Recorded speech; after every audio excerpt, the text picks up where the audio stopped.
Manchester United estime qu'il est nécessaire d'injecter un profil direct dans l'équipe. Un profil dynamiteur, rapide, bon jeu, balle au pied, qui a une grande vision de jeu au milieu de terrain.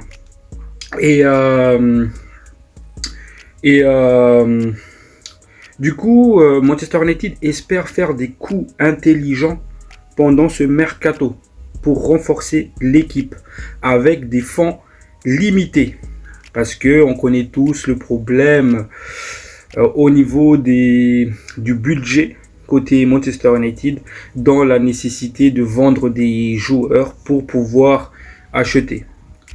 Et normalement cette semaine, voire la semaine prochaine, ça va bouger côté Manchester United, que ce soit côté départ ou arrivée. On va peut-être avoir notre premier joueur de ce mercato hivernal. Sur ce, abonnez-vous, un petit like, un petit commentaire. À tout de suite. I tried so hard and got so far, but in the end it doesn't even matter. I had to fall to lose it all, but in the end it doesn't even matter. I tried so hard and got so far, but in the end it doesn't even matter. I had to fall to lose it all, but in the end. Guys, comment allez-vous? J'espère que tout va bien. Aujourd'hui, nous nous retrouvons encore une fois pour une vidéo. Je sais que vous adorez ça. Mercato, rumeur mercato. Encore une fois, dans cette vidéo, certes, il y a déjà des rumeurs qu'on a déjà discutées, mais ça ne nous empêche pas de parler des dernières nouvelles. C'est-à-dire, même si on a déjà parlé par exemple de Marcus Rashford, il y a encore d'autres nouvelles qui est tombées sur le joueur, donc je vous fais part à chaque fois de tout cela, quitte à me répéter à chaque fois. Et comme je l'ai dit dans l'introduction, Manchester United veut faire des coups très très intelligents, parce qu'ils ont un budget limité, et surtout ils veulent des profils, un profil particulier, c'est-à-dire un profil dynamiteur, un profil rapide avec des visions de jeu, dribbleur, et qui a un sens de jeu ultra développé. Et pour cela, il y a beaucoup de noms de joueurs qui est sur le papier. Et jusqu'au jour d'aujourd'hui, il n'y a rien qui s'est passé encore une fois côté Manchester United. C'est-à-dire, il n'y a pas de joueur qui est venu, il n'y a pas de joueur qui est parti. Par contre, Ineos travaille en coulisses. Parce que il y a des discussions. Et les discussions, ils sont très très avancées. On est tout proche d'accord à chaque fois. Que ce soit côté départ ou arrivée. Donc, voilà. Et nous allons directement décortiquer tout ça, tous ces rumeurs-là. Nous allons parler, donner nos avis. Voilà.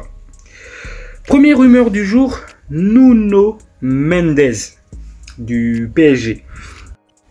Oui, Nuno Mendes. Manchester United est en contact avec les représentants du joueur. Le seul hic, c'est que plusieurs grands clubs, ils sont aussi sur le coup. Et aussi, le PSG espère toujours pouvoir prolonger le joueur. Par contre, on sait tous que le joueur veut partir et notamment rejoindre Ruben Amorim. De notre côté, Ruben Amorim pousse très très fort parce qu'il veut faire de Nuno Mendes sa première recrue sous l'ère Amorim. Et ce profil correspond au choix de Ineos, c'est-à-dire le profil dynamiteur. Et du coup, selon les sources, la discussion avec les représentants du joueur sont positifs, mais là où ça bloque, c'est côté PSG. On n'arrive pas à trouver pour le moment, au jour d'aujourd'hui, l'accord la bonne offre pour le faire partir.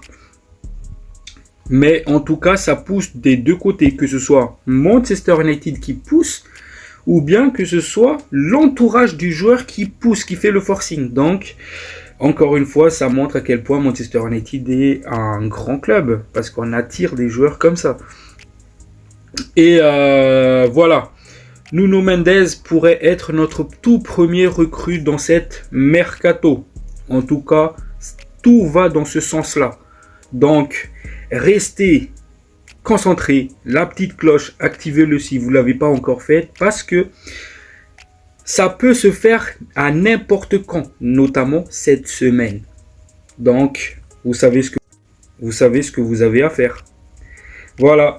Et encore une fois, mon avis sur le joueur, c'est un joueur ultra intéressant. Je vais pas me répéter à chaque fois pourquoi je dis ça, mais c'est un joueur ultra intéressant. C'est un joueur rapide. C'est un joueur qui avale les kilomètres dans un match. C'est un joueur qui pourrait nous faire du bien sur ce côté gauche. Et surtout, il correspond au profil recherché. Et il répond à tous les critères pour jouer dans le système d'Amorim en tant que piston gauche. Donc voilà, je sais pas ce que vous en pensez. Donnez-moi vos avis en commentaire, n'hésitez pas. Sur ce, on va passer à la suite parce qu'il y a beaucoup de choses à dire. La deuxième piste de ce piston gauche, une rumeur qui est apparue justement aujourd'hui, c'est Patrick Dorgu. J'avais fait un short sur lui. C'est un jeune Danois de 20 ans qui est capable d'évoluer soit en ailier droit, soit au milieu gauche, soit en latéral gauche. C'est-à-dire, en fait, c'est le profil un peu comme Davis. Vous savez, Davis, c'était un ailier qui a été converti en piston. En fait, Dorgu, il rentre dans cette profil-là, le jeune Danois de 20 ans. Et surtout, il répond à tous les choix aussi de Manchester United. C'est-à-dire dynamiteur, provocateur, qui est rapide. Il faut savoir une chose, le joueur, il joue à Lecce, en Serie A. Il a marqué 3 buts cette saison en 18 matchs. Certes, il a fait 0 assist, mais encore une fois, c'est un profil très très offensif. Et le joueur, il est estimé à 20 millions d'euros. Et il fait partie justement de la checklist de Manchester United, avec Kerkez aussi. En fait, le truc, c'est que si Nuno Mendes ne se fait pas, parce que, encore une fois, Nuno Mendes, son contrat se termine que l'été 2025. Donc, le PSG pourrait très bien le garder comme ils ont fait à Mbappé, puis le joueur peut partir librement. Donc, en fait, ce joueur-là rentre dans les cases où, si Nuno Mendes, si on n'arrive pas à parvenir à avoir l'accord pour Nuno Mendes, Dorgu pourrait signer chez nous pour 20 millions d'euros. Voilà concernant toutes les rumeurs sur le positionnement de piston. Maintenant, la suite. Celle-là concerne le buteur parce que David Orstand, il a confirmé que Manchester United, Tottenham ou la Juve explorent la piste Randal Kolo Muani, le joueur du PSG, l'ancien de Francfort. Mais cette fois-ci en prêt. Et Randal, vous savez, c'est un joueur qui a marqué beaucoup en Bundesliga, mais qui a du mal à s'imposer en Ligue 1. Déjà, si le joueur, il a du mal à s'imposer en Ligue 1, surtout avec une équipe comme le PSG, le PSG, ça marche sur toutes les équipes quasiment de la Ligue 1. Ce que je veux dire par là, pas au côté sportif, mais c'est surtout, c'est une grosse équipe de Ligue 1. Donc, ça possède beaucoup d'argent. Après, l'argent ne fait pas le bonheur. Marseille nous l'a prouvé. Mais, voilà, encore une fois, Randal Kolo Muani pourrait être prêté. Pourquoi pas Manchester United. Pour ce qui est de ma part, le joueur, certes, il était très bon à Francfort, mais encore une fois, en Bundesliga, c'est facile de marquer. Combien d'attaquants de la Bundesliga qui a fait le bonheur en Bundesliga, qui sont arrivés soit en première ligue, qui a du mal? Il y a notamment Pulisic, Sancho. Donc, voilà. Euh, voilà ce que j'en pense. Je suis pas chaud pour ce piste-là. Moi, je veux pas d'un prêt. Moi, je veux un achat.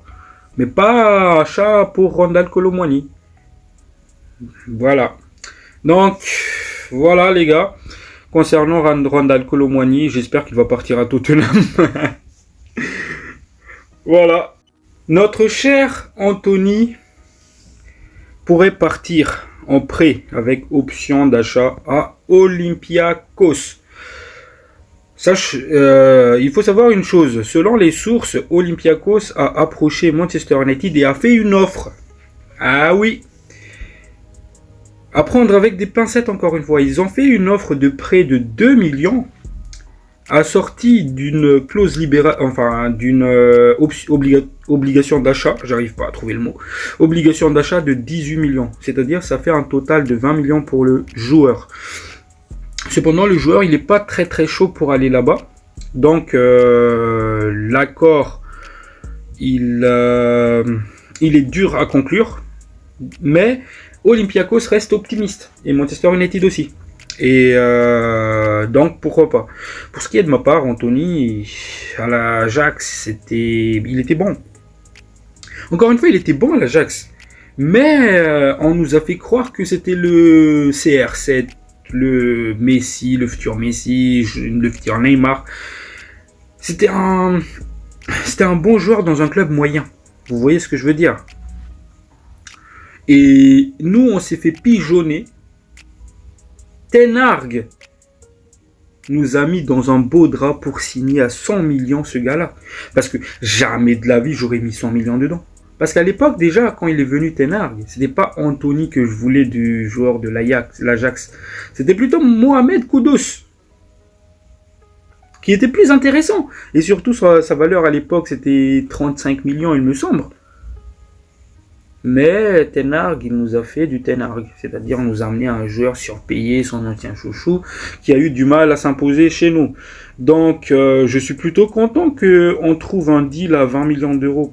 Parce que le joueur, il a pas le stand, il a pas le standing de Manchester United. Il n'a pas le niveau.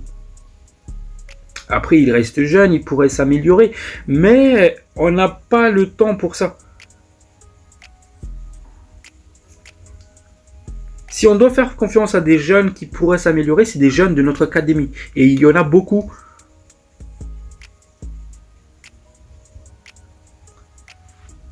Mais pas Anthony.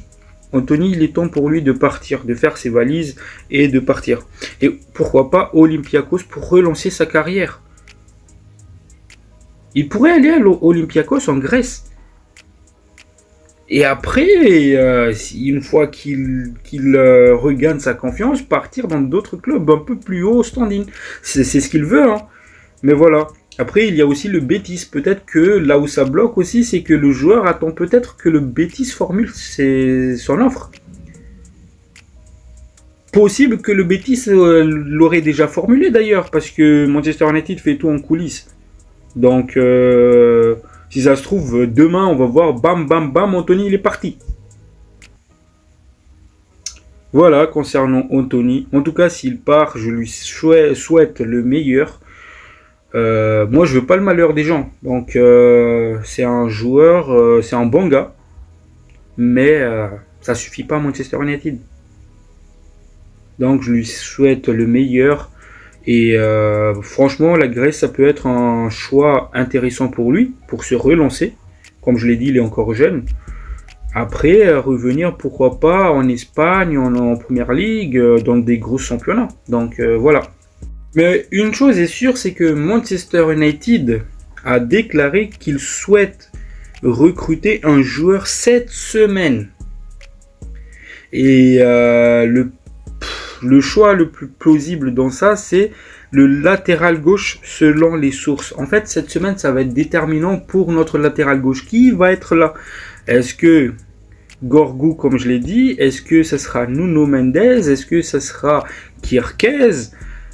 Les choix, ils sont là. Mais en tout cas, une chose est sûre, les gars, c'est que United a l'intention d'acheter un joueur cette semaine. Il va faire de cette semaine une semaine déterminante pour le futur latéral gauche de Manchester United, enfin piston gauche. J'ai oublié de le mentionner tout à l'heure, mais voilà. C'était une petite guillemets que j'ai oublié de mentionner tout à l'heure. Et voilà, on attaque la suite. La suite, ça concerne le potentiel départ de Casemiro. D'ailleurs, c'est quasiment sûr qu'il va quitter. Pas à 100%, mais c'est quasiment à 70%. Parce que le joueur souhaite partir. Et la destination la plus probable, du coup, c'est l'Arabie Saoudite. C'est-à-dire en Arabie Pro League. Surtout Al Nasser, le club de Cristiano Ronaldo. D'ailleurs, les dirigeants de Al Nasser a estimé le joueur à 25 millions de livres sterling. Donc, le club de l'Arabie Saoudite, Al Nasser, est de retour sur Casemiro parce qu'ils étaient déjà intéressés l'été dernier. Mais le club souhaite d'abord vendre Talisca pour pouvoir recruter Casemiro. Et d'ailleurs, Talisca, le joueur de Fener, de Al Nassr, il va bientôt partir à Fenerbahçe pour rejoindre José Mourinho. C'est une question de temps maintenant parce que c'est quasiment officiel le transfert. Et justement, ils attendent de pouvoir le vendre pour attaquer Casemiro. Et le joueur, il n'est pas indifférent pour jouer là-bas. Concernant Casemiro, à Al Nassr, il pourrait gagner le double de son salaire actuel, c'est-à-dire son salaire à Manchester United qui est à 350 000 livres par semaine. Il pourrait passer à 650 000 livres par semaine. C'est déjà, voilà, c'est un joueur exceptionnel qui a tout gagné, hein, quasiment tout, à part la Coupe du Monde. Mais pour terminer sa carrière, pourquoi pas faire comme tous les autres. Donc le joueur il n'est pas indifférent de partir et Manchester United souhaite investir justement cet argent-là dans un milieu de terrain. Et il y a deux noms qui reviennent pour renforcer le milieu de terrain comme Henderson de Atalanta, comme Zubimendi du Real Sociedad.